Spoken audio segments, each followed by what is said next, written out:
A lot of times, I hate it, but people say I'm the female version of Kevin Samuels, right? Yeah. If people are honest with themselves, there's a lot of validity to some of the things that he said. And so one of the things that he said was, for women, rate yourself on a scale of 1 to 10, you can't use 7. Right? Well, throw that out the window. What I would say for all of us, man and woman, is to rank yourself on a scale of 1 to 10, but these are the units of measure: physically, mentally, emotionally, financially, energetically, and physically, spiritually, financially, energetically. I forgot, there's 6 of them. You know, I don't think people should date until they're happy with who they are. And so what I say is, you know, a lot of times, I hate it, but people say I'm the female version of Kevin Samuels, right? Yeah, I have heard that. I've heard that. They do say it. But if people are honest with themselves, there's a lot of validity to some of the things that he said. And so one of the things that he said was, for women, rate yourself on a scale of 1 to 10, you can't use 7. Right? Well, throw that out the window. What I would say for all of us, man and woman, is to rank yourself on a scale of 1 to 10, but these are the units of measure: physically, mentally, emotionally, financially, energetically, and physically, spiritually, financially, energetically. I forgot, there's 6 of them. Anyway, so when you do the 6. First off, the female Kevin Samuels. Give me things that nobody ever said about you for 500. That's number one. Number two, then she says, throw out the whole, okay, his concept was, you know, rate yourself on a scale of 1 to 10, can't use 7. She said, throw that out. This is what men and women should use. And then she doesn't even know her own talking points. Be very careful about who you lend your ear to when it comes to important issues about life. Because there's some people out there who, because they look good and they speak pretty well, they got the job. 6 of those things, and you rank yourself on a scale of 1 to 10, you cannot use 7. Add them all up, divide it by 6 to get your average. Now you can see, well, where do I really rank? What do I really deserve? And most importantly, to understand, where are you at? Because the truth is, the better that you are in yourself, the better person you're going to attract. And if you don't feel happy physically, mentally, emotionally, spiritually, financially, and energetically, doesn't mean you have to make $1 million a year. It doesn't mean you have to be a size 2. It doesn't mean that you have to talk to God every single minute of every single day. But do you have a foundation in those things? Yeah. And if you don't, then that's the work first. And when you do that, you attract better. Period. Because when you feel better, you put out that energy. When you put out that energy, it comes to you. I heard that. Attract better. There it is. You know what you're talking about. And I mean, that's the thing too. I want to just open up before we get to our next question. I mean, the two of you are phenomenally successful in your fields. You're married. You're still single-ish? I'm not married. Not married. Even with her kind of saying that, you can hear the sprinkle of shame as she has to kind of say that out loud. Because when you decide to step into these different spaces and you're trying to be a thought leader and a voice of authority on these type of conversations about relationships, and you're not even in a position as far as where you're married yourself, I think you do lose a little bit of credibility, especially more so for a woman. I think it's just different when you're a guy, and it's a double standard. I'm not ever going to sit here and pretend as it's not, but life's full of double standards. Some of them favor men more than women. Others are vice versa. So this is one where it favors men more so. If he's a single guy, you can still take what he has to say in, and it can still hold a different level of weight. Because most guys, if you want to be able to obtain a quality woman, then you're going to have to do some work. You're going to have to, work on who you are to become a more valuable man, not just financially, but in different areas as far as who you are as a man as a whole. And that's the key. I think there are men out there who don't have to do anything and they can get women. Those men exist, have always existed. But to be able to obtain a quality woman, I think there is a level of work that men have to do in order to be able to step into that space. Because if you're this amazing quality woman and you've done the work, you followed the step-by-step program that she can't seem to remember all the steps to, but you've done it, then you probably shouldn't still be out in the dating market. Somebody should have snatched you up by now. Because I look at it like this, and this is on a broader scale of just life in general. Things of value, things that people see value in, especially those who have already made themselves valuable, since we're talking about relationships, but just in general. they don't last out in the marketplace for long. When someone finds something that's valuable and they know it's valuable, you go to a thrift store and you find this item that you're like, how did this get mixed in the bunch? You don't sit there and say, I'll come back next week for it. It'll still be there. You purchase it. You snatch that up and you hide it and you get it to the register and out the door as quick as you can because you know you got something that is not easy to find and you were able to find it. And so you grab it up immediately.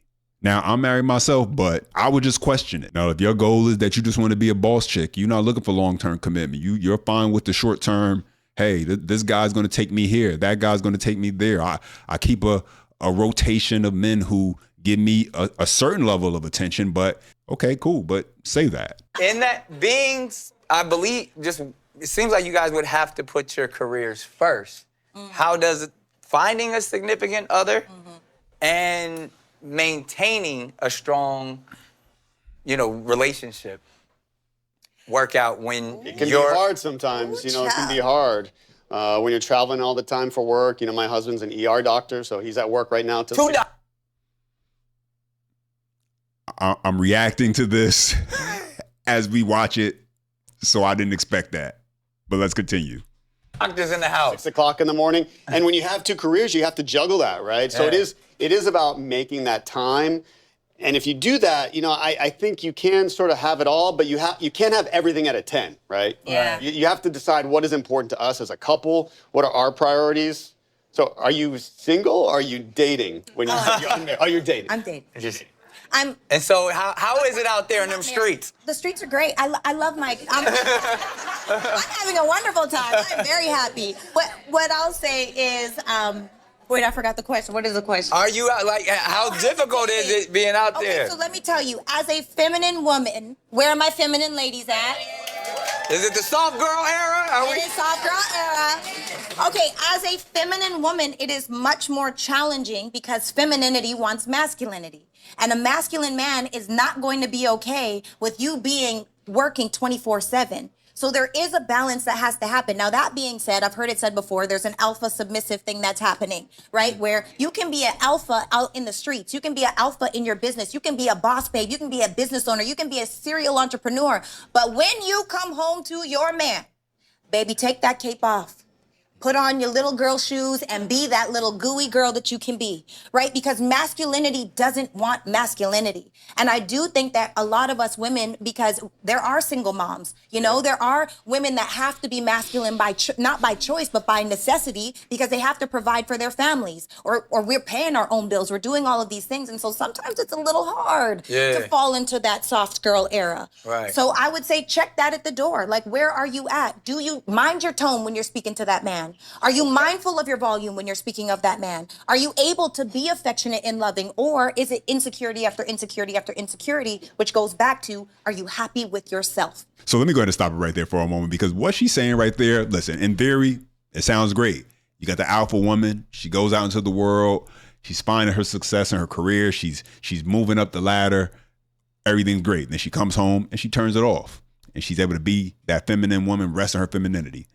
Listen, and in theory, that sounds good, but in reality, that's typically not how it goes. It's very hard for women to do that. I'll say that it's very hard for people to do that.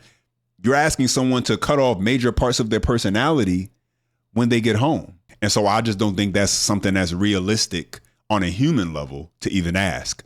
And that's why you have a lot of guys who they won't even, deal with those kind of women, because you already know it's going to be a clash. And I will say the key difference is a man's ability to be able to tap into that part of his personality, recognize it, hone his skills, and then go out into the world and maximize his ability to earn. The difference is those traits end up being exactly what women are attracted to.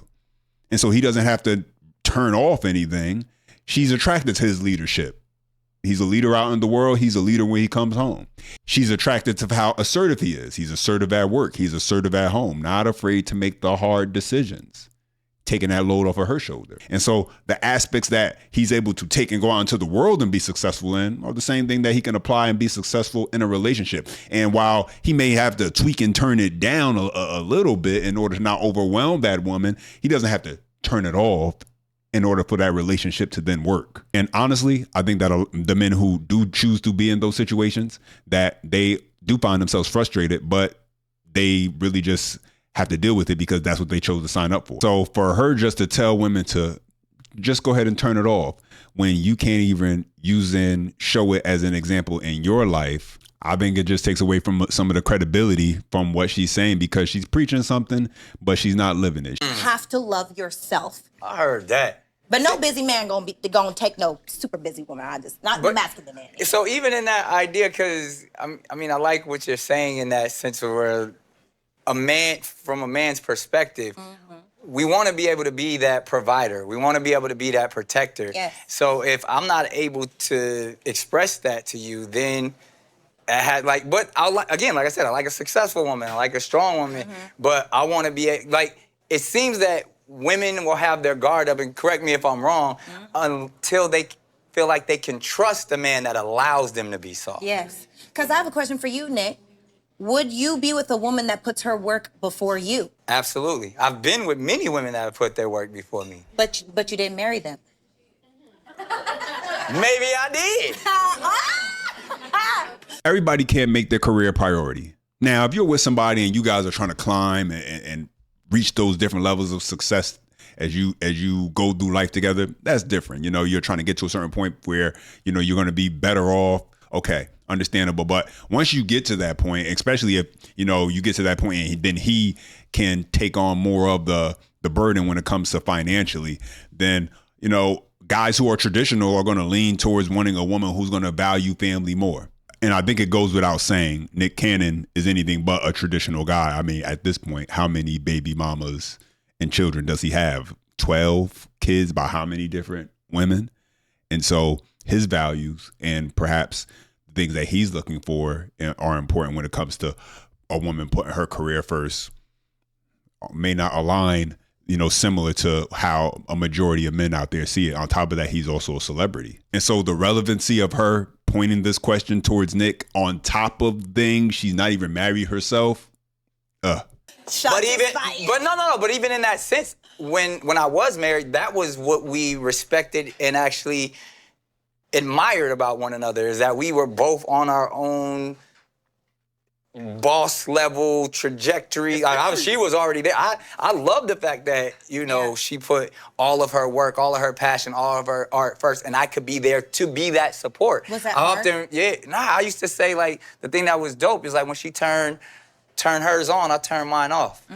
So I was very comfortable in supporting her. Do you think you're special in that space? Do you think most men are like that? Most men don't get to marry Mariah Carey. So you're kind of a unicorn. So in that, I went in understanding, like, wow, Listen, no offense to Nick, but I don't believe he's qualified to be able to answer that question. You know, he's been a child celebrity since the Nickelodeon days. He hasn't lived a most men life. So yeah, he is a unicorn in the sense that, you know, look at the life he's lived, look at the money he's been able to make, look at how many children he's had out of wedlock, you know, 12 kids by 6 different women. You know, none of that speaks to what most men do. Now, today it's become expected and accepted that women are going to have careers and have career goals. And there's nothing particularly wrong with that. But I think it comes down to priorities. And when you decide that you want to start a family, I think that it becomes a priority that you put your family first. And men and women can demonstrate that in different ways. One of the most amazing people to ever grace this planet. Right. So I was able to play my position in a way. But I think also in my nature, I'm so confident in who I am that no matter if you having a hard day, I got a pillow. It's the soft girl era. Go ahead, sit down. You know what I mean? Like, it's that type of energy that I feel like whatever you need from me, if you need me to, you know, be the man and buck up for a second, I could be that. Or if you just need me to fall back, I could be that as well. But this is a very important part of the show. We get to open up the floor, and if anybody wants to ask the doctor or Sarah a question or comment on what we're talking about, please step up to the microphone and present your questions. My name is Jordan Summer. Hey, beautiful. My question is, like, when it comes to the whole theme of gold digging or hypergamy, if you will, where do you guys draw the line between who's qualified to want or desire a successful man? Because could it be that it's not just about the money, right? Yeah. From greatest to least, when it comes to women, who doesn't desire the qualities that it takes for a man to make a certain amount of money? You cannot be uber successful making a certain amount of money if you're not confident, if you're not disciplined, if you're not educated, amongst other things. So what if we're just all attracted to the qualities that creates a successful man, even if you're not quite so successful yourself as a woman? So like, where do you guys draw the line between who's qualified to desire a successful man? I don't draw no lines. I draw circles. I think that's always going to come back to how attractive those men find you. If you want to talk about attractiveness on a sexual, physical level, if you want to talk about the attractiveness as far as her mindset, how she thinks, how she carries herself, her nurturing side, how attracted to those traits are those men. And the more attractive you can make yourself in those areas that men value, then the more bites at the apple you're going to get. The more you're going to have those men, the super successful, the ones that a majority of the women say they want, the more that you're going to be able to separate yourself from the women who say they want it but can't get it versus the women who say they want it and are able to then also secure it. So one thing women have to understand that sometimes they struggle with, and this is why you'll see so many who they're stunning, but then that's where it ends, is because you just can't have beauty alone. At a certain point, the beauty becomes a dime a dozen. And so it's the other areas that you're able to attract a man and keep him there that are really going to separate you and prove whether you qualify or not. That is an amazing question, though, in that same sense of what I was saying earlier is the traits of being successful are attractive. Yes. So there's nothing wrong with it's about how you approach it once you get together. If you really don't like him and you really just there for, the Chanel bag or the trips or to take a little picture on a private jet, then that's when even though you were attracted to him, it's what you do once you got him that makes you a gold. Yeah. I think, I don't want to hurt anybody's feelings, but can I just be real? Yeah, that's what we're here for. All right, we gonna tell the truth tonight on the Nick Cannon Show. So number one, I will say for my ladies, do the best with your genetic potential. Number one, because masculinity. Look, I'm gonna keep it a buck. She keeping it a stack in here. I'm gonna keep it a buck. I like how you put that too. Do the best with your genetic potential, and the reason why is because masculinity desires an aesthetic. How you were saying at the beginning, Dr. Mike, you said women, it's not just about the money. Well, women naturally seek safety and security. Men naturally seek an aesthetic. The reason why is because beauty, which is really symmetry, it's measured in symmetry, usually means you're healthy. Although that's not always the case, but subconsciously they're seeking someone that will give them a good heir, their legacy. So do the best with your genetic potential. That automatically moves you up the Richter scale of the men that you get to get just because they value an aesthetic. Now, that being said, if all you have to offer is your body as a woman, you're also broke. As a man, if all you have to offer is your money, you're also broke, right? So yes, most women do actually kind of like narcissistic traits. Let's just keep it a buck. However, we do value those things. However, just because they have self-discipline, they're achievement-oriented, that they are mindful of business and all of those things, that doesn't mean that they have emotional maturity.